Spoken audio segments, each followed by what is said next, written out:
Hey y'all, and welcome to The Application, a podcast nestled nicely in the Enrollify Podcast Network. This is your guide, Corinne Myers, and I am so excited to share my love of higher ed Marcoms, student experience, and campus worlds.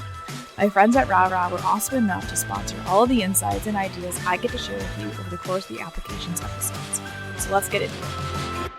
My name is Stacey Rose. I'm the Assistant Director for Student Conduct, but my office has had 3 names in the time that I've worked there. And so my day-to-day really varies. So primarily what I work with is our student conduct process or disciplinary process, but I also work with our mediation program, our behavioral intervention team, so assessing student behaviors, right, for risk of different things. And I also will work with Title IX related issues, which does require a separate layer of care and some kind of case management, so just kind of helping students with difficulties that they're having. I also do some of our education around Title IX as like a side work thing. Can you explain Title IX a little bit more in depth? Sure, of course. So Title IX is a landmark federal law that protects students against discrimination on the basis of sex, which currently that also includes gender in its definition. And so the way that you can see this play out is really in a few different ways. The first is with athletics. And so seeing that gender equity in athletics and sports, that women and folks that are gender oppressed have equal access, right? And it's not just those that are cis male that have access to athletics and sports and all of the benefits of that.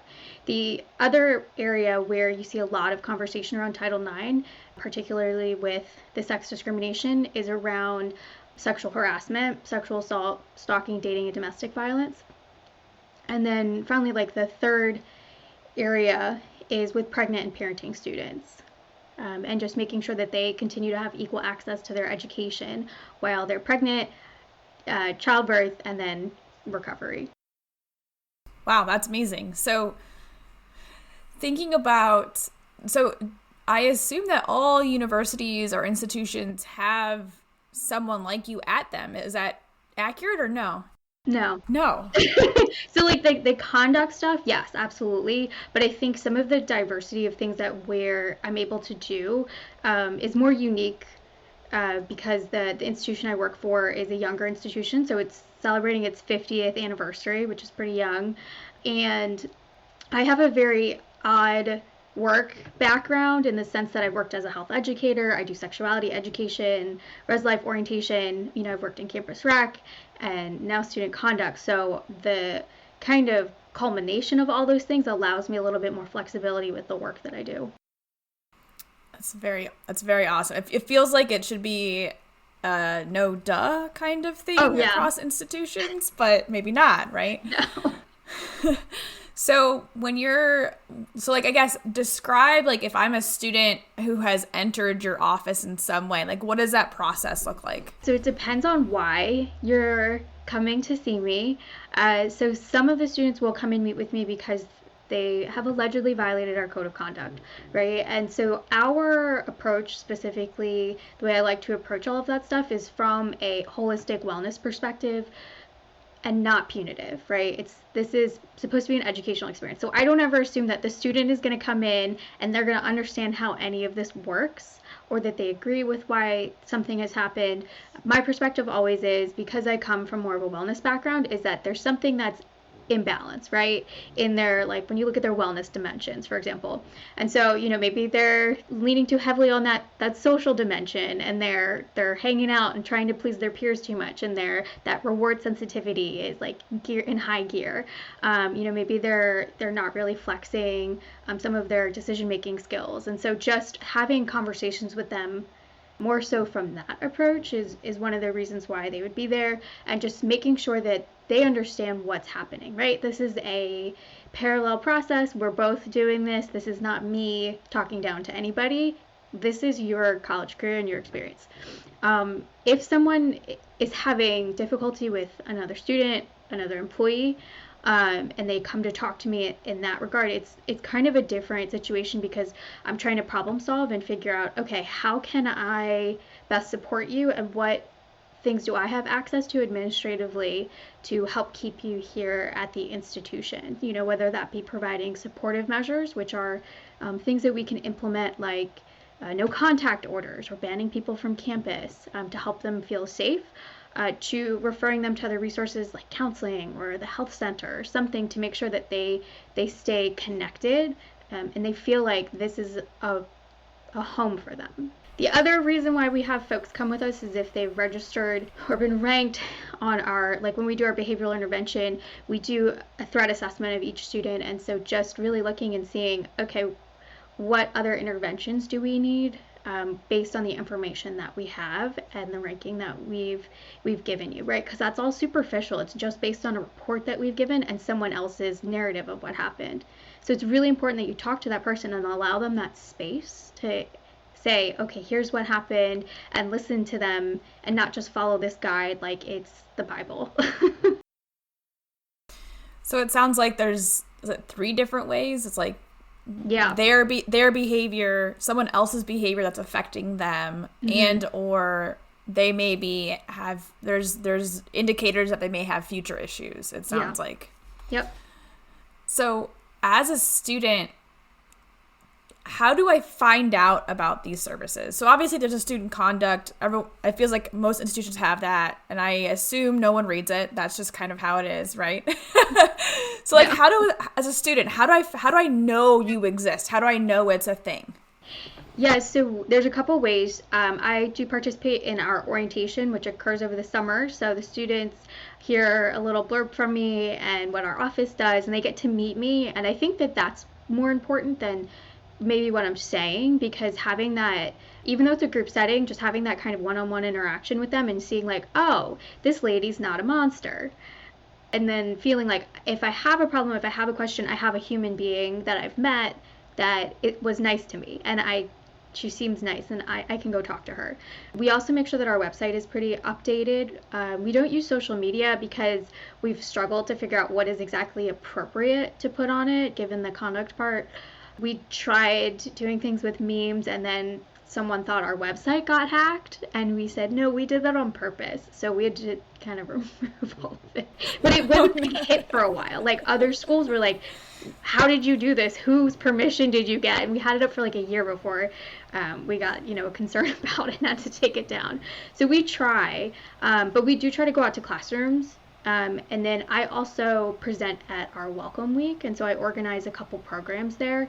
One is our Title IX program for all of our new students, and the other is this like introduction to college life, but it's a like SNL style series of skits that we have our resident assistants perform. And so constantly through that, we're reinforcing all of our different resources. It's up on the slides. The students are saying it as part of the cues that we give them. And so part of what I do is to try to find other ways to communicate and connect with them, that it's not just like, here's this handout, right? Have a nice day. Hope you graduate, like kind of thing. It's more so about building a human connection, right? Because with connection comes empathy, right? Which is something, that you mentioned. And with empathy, you feel an attachment, you feel a bond to something, and you're more likely, if you feel connected, to, do better, ask for help, all of these like more positive outcomes. Yeah, you mentioned communications. Do you have a communicator, like person or staff member dedicated to your office? Just me.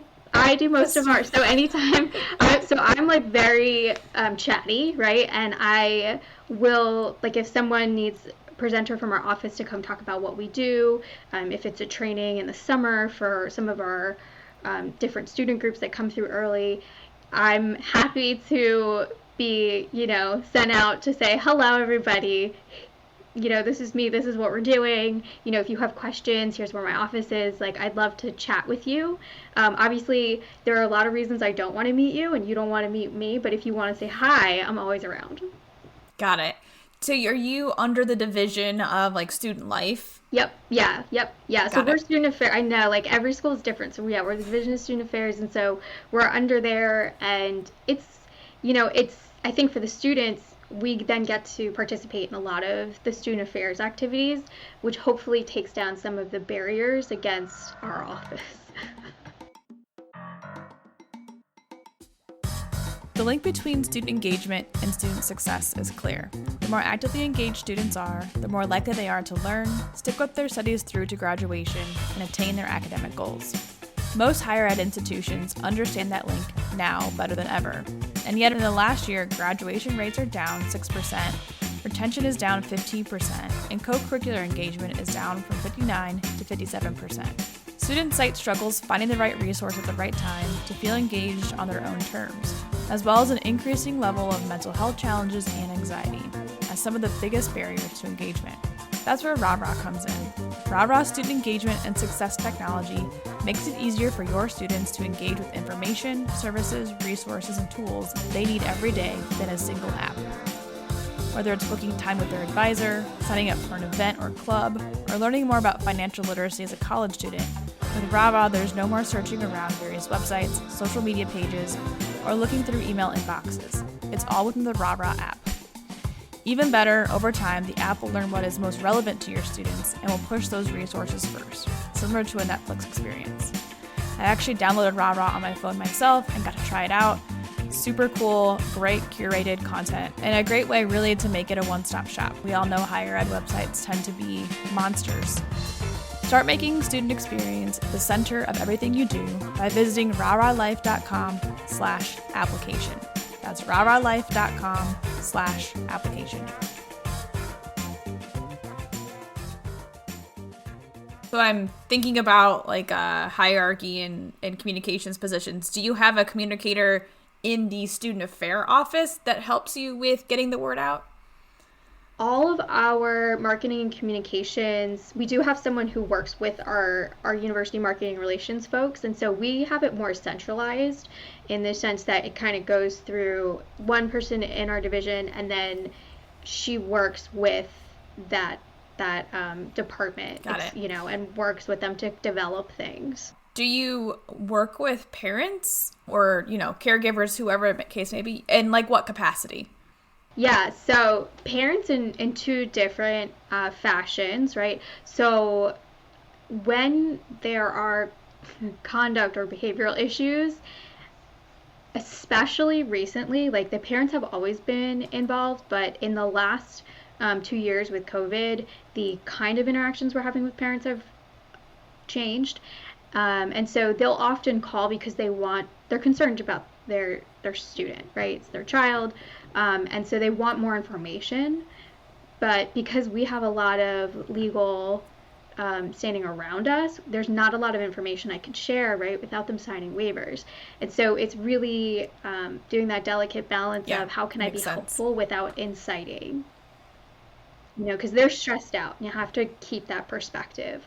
And then, as I mentioned, with Title IX, we do work with students who are parents and navigating that experience. So with the students who are parents, so it's interesting because you're working with this broad spectrum of students. How do you adjust the way you approach your communication style across that spectrum of students? It's an interesting question. I try to always use empathy with everything that I do. I've tried really hard to make sure that I'm getting a good enough read, and if I'm not sure, I'll just ask. So because of one of the things I do is I teach a lot about consent, and so that's also part of my approach, is always asking permission when I'm interacting with someone. So is it okay if I share this? I'm going to ask you some questions, and this is why I'm asking them. Here are some options. Please tell me what you're comfortable with. And so letting them lead me a little bit so that they feel like they have some control over what's going on, even though there might be limitations to what we can do or what's available, but letting them know here are what the boundaries are. You tell me, where you'd like to go next. Do you have a lot, like a volume of students? Like, how are you doing this by yourself, I guess? There's a couple other people in our office. I do have a large caseload. I don't know. I think that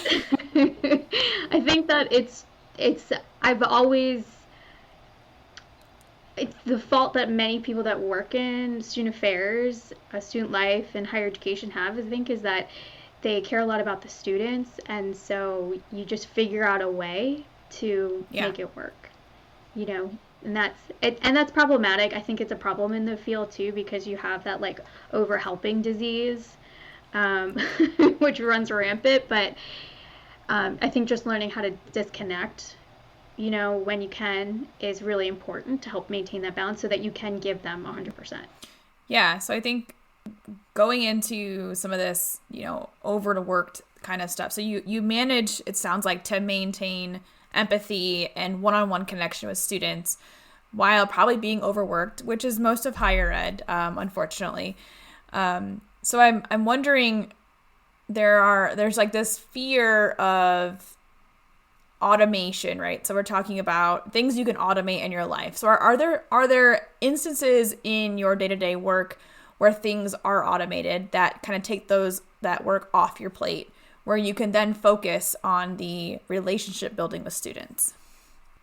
Yeah, so during COVID, that was something that we really focused on a lot because all of our operations had to adjust. We had a lot of things that we were doing over paper and scanning in and doing all sorts of this is like 1975, like what are we doing?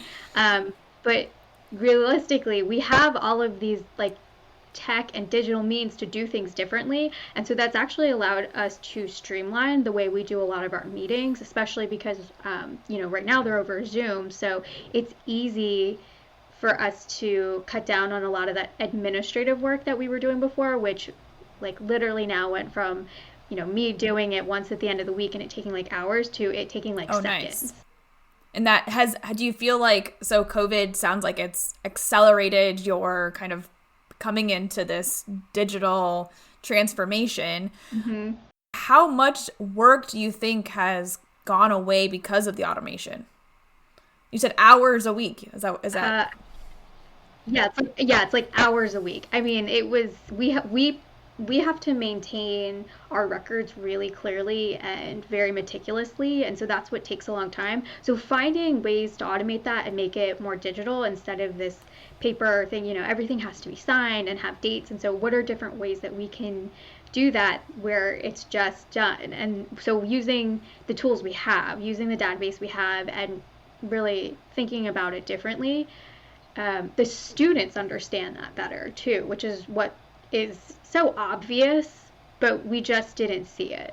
They're like, duh, like you click it on the computer, you just hit submit, and they just send it, and then we just add it in. And meanwhile, before we're like printing stuff, and they're like having to handwrite and whatever. And this is like no big deal to them, but for us, it was like, whoa, this is so cool.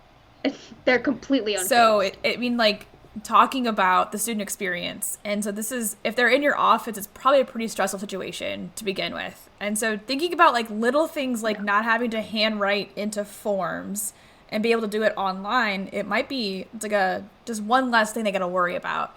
And maybe you didn't think about it as a student experience thing, but as a way to save time. But now it's like, oh my gosh, this just small change is a student experience change that makes a difference in their lives. And obviously it helps you out as well. Yeah, it's been amazing. Like, I love it. And I love that they're so into it, and the response back from them. And then everyone else in the office is like, why were we so dumb? You just don't know what you don't know, right? You just don't know. And then COVID has forced leadership to be like, oh yeah, we got to do this. And then suddenly it's a priority. So do you know what tech you're using? Like, what's it called, or what you're... Yeah, so we use Zoom, and so Zoom is really cool because it has this remote control option. So you can give, if the student has, like most computers will accommodate it, but you can give them access to your screen. And so we can complete a form together, like live on Zoom, and it's great because they can log in with their like credentials, for our system, and so then they're just logged in, and so everything, it has their name attached to it, everything's time stamped, and so we use the Maxient database for all of our conduct, our case management, our behavioral intervention team, The academic side of the house uses it as well. And so they have this forms feature that traditionally, you would have just thought, okay, they're submitting instant reports. It's just to receive information, but you can input information into it too. And it just because it's from the system, it links into it perfectly instead of using another tool. So we've just kind of rethought about the things that we do have and using it differently. And like I said, the students just they love it. Hey y'all, Zach here from Enrollify. If you like this podcast, chances are you'll like other Enrollify shows too. Our podcast network is growing by the month, and we've got a plethora of marketing, admissions, and higher ed technology shows that are jam-packed with stories, ideas, and frameworks that are all designed to empower you to become a better higher ed professional. Our shows feature a selection of the industry's best as your hosts. Learn from Mickey Baines, Jeremy Tears, Jaime Hunt, Corinne Myers, Jaime Gleason, and many, many more. You can learn more about the Enrollify Podcast Network at podcasts.enrollify.org. Our shows help higher ed marketers and admissions professionals find their next big idea. Find yours at podcasts.enrollify.org. So in terms of student outcomes, so if a student comes to your office, I guess what is a good story? What happens if things go well in your office with you and you're walking alongside, let's say, a conduct issue? What happens at the end and what happens then going forward? A good outcome is that the student feels like they were heard and that they had a fair process. I think that conduct especially is an area that's really easy to abuse because, maybe the student's problematic, or maybe, we're being hypervigilant about certain things. Maybe we're not applying things in an equitable manner, but if you're able to do everything really fairly, consistently, and be really transparent about everything, and position yourself more as a resource and a neutral facilitator of the process versus more of a competitive combative role, it really changes everything between you and the student once you frame it from that lens versus you're naughty and you've ruined your whole life and you're worthless. A lot of them come in thinking that that's what I'm going to say to them, and then they come in my office and they see I have toys all over my desk and I'm just whatever, walking around my socks or whatever I'm doing. They're like, what? Right.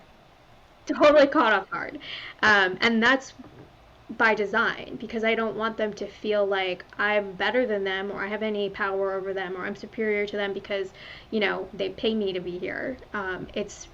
We're going through this process together. And so if you leave feeling I heard you and I listened to you and I helped you, all's good. The outcome doesn't matter. And I'm very honest with them about that. I'm not seeking an outcome where they're responsible. I'm just seeking that there's information, right, that's shared and decisions made and everyone was able to participate in an equitable fashion.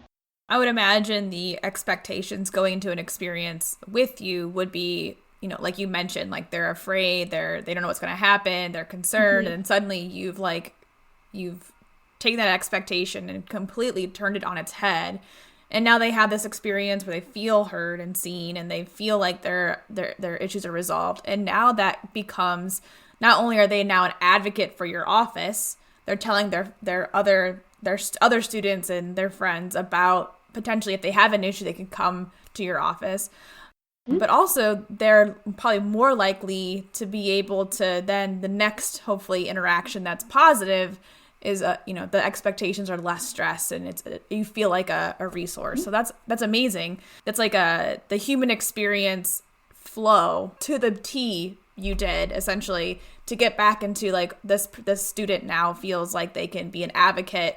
They have higher expectations, better expectations, which is hard to do. So that's awesome. That's a really cool way of framing it. Good. I love that. There's a lot of science behind it, and I've been kind of obsessing about student experience lately, and that you seriously you walked through the flow without even knowing you walked through the flow. No idea. Yeah, that's usually just my life in general. It's just a coincidence all day. So Looking at this resource that you are on campus, what ways do you feel like you could communicate what you do better or more proactively? Are there ways you wish or things you wish you had to better communicate these services and resources?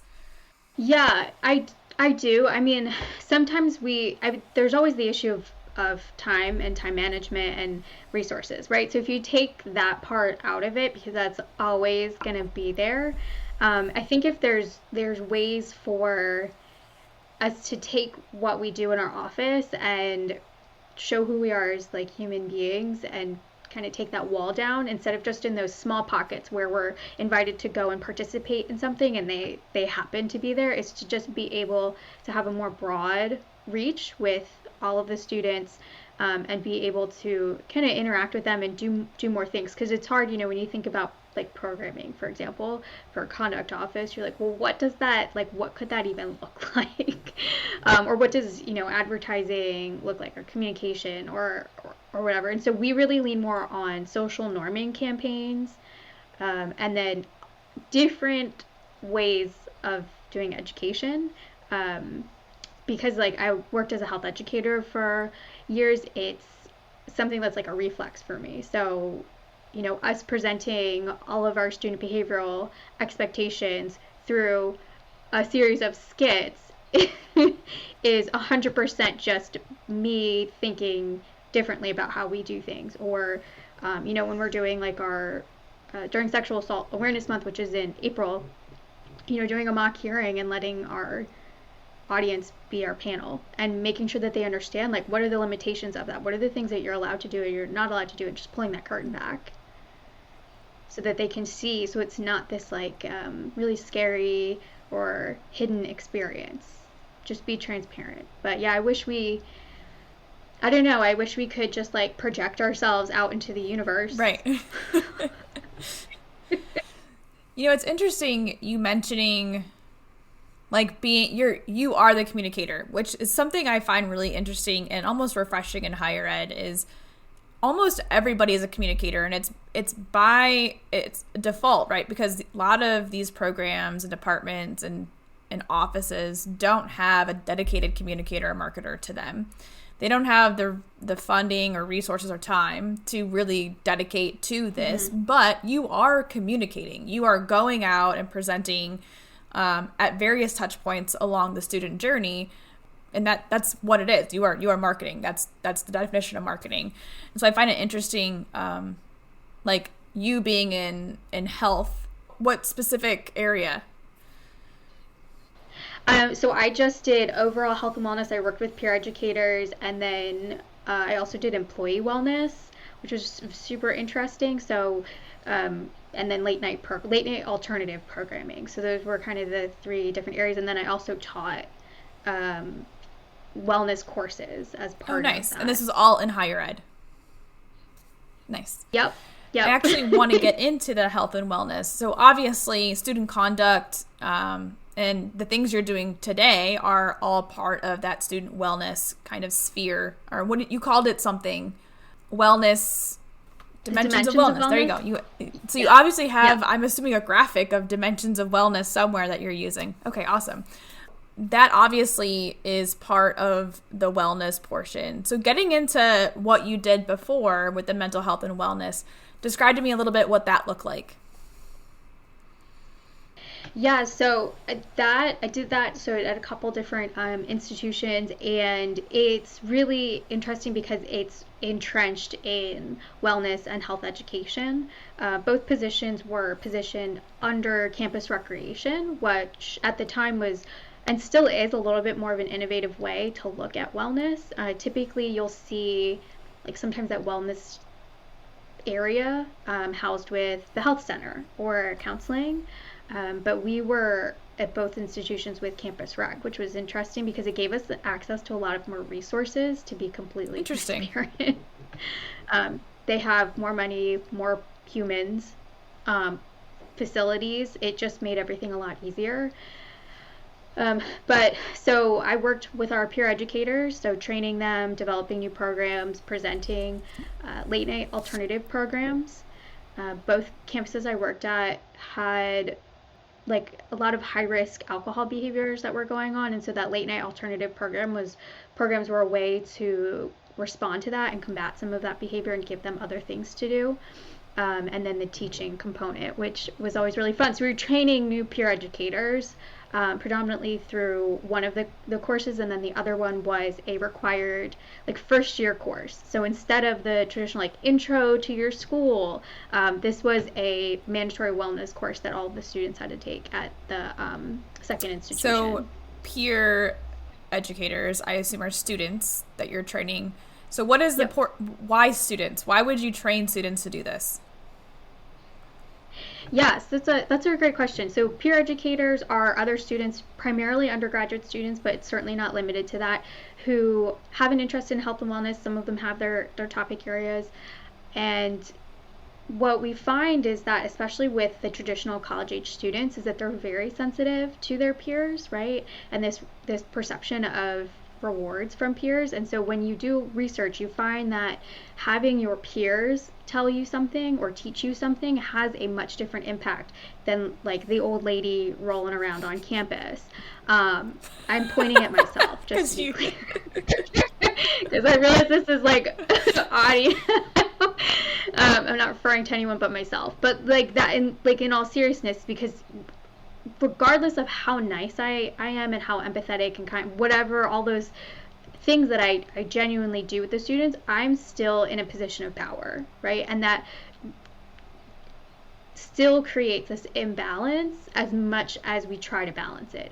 And so with your peers, it's a completely different approach, and their perception of things is so different than mine because they're living it and they're experiencing it. And so the examples they give, the way that they approach topics is a lot different than I would. So when I'm training peer educators, and I also do this with my campus hearing board student panelists, is really saying, here's the function of what I need you to do, but make it your own. Interesting.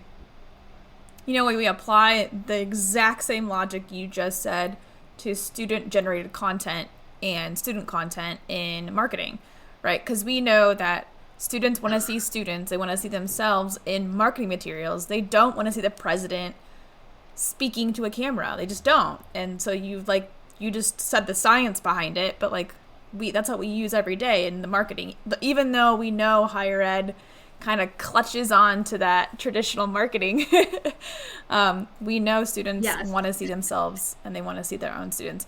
I guess you mentioned first year students typically do well with peer mentors. Are you seeing that with they're all adults, but like the students coming back to college, or the ones that are not necessarily from out of high school? Yeah, so yes, I think so for them, they do like having their own like community or resource, especially with other people that understand like the experience that they're going through, that, hey, I have a family, or hey, I'm working, or hey, I have these other things and I've had all these life experiences. Some of the feedback I get from them sometimes is, you know, they don't understand the traditional age college students versus what the adult learners are experiencing. And so them having that ability to connect. So we have Facebook groups for them to connect through. We have a separate orientation, so they're not going through the same experience. They can opt to, obviously, the option's there, but we do try to recognize that they have a separate and unique experience, and they need to have access to each other because they're going to relate to each other differently than the traditional age college student. You know, it's like, I don't know, it's like anything that bonds people together. When you see people that are in some kind of like trauma event, right? Like they're instantly bonded, even though maybe they only knew each other for like 5 minutes before that. It's just this connection because they have this shared experience. And so it's the same thought process with those adult learner students. Interesting. So you facilitate communities essentially for them. Yes. Are you facilitating more than just a Facebook group? Is it outside, like in-person stuff as well? So that's the intention. Most of this stuff has been cultivated during COVID, and so it's really been challenging to do anything in person because they have an extra layer of concern because they usually have children that they're having to deal with or watch or take care of, and so they're not really venturing out. So our online communities has been a way to do it, and then also having, you know, some like virtual sessions for them to attend things like yoga or whatever, so that they can have access, you know, to resources and stress relieving activities on campus without having to you know, ignore the responsibilities that they have. Makes sense. Okay, this was amazing. Is there anything that you want to say or talk about that I didn't ask? I don't know. That's an interesting question. I'm like the worst person to ask that to, because I will literally talk about anything. So that is my defining character. You're probably in a really good position then, huh? I think so. Yeah, that's why they just like let me wander around and talk to everybody. That's awesome. Coming from like somebody who's like, you know, like people, like I admire that.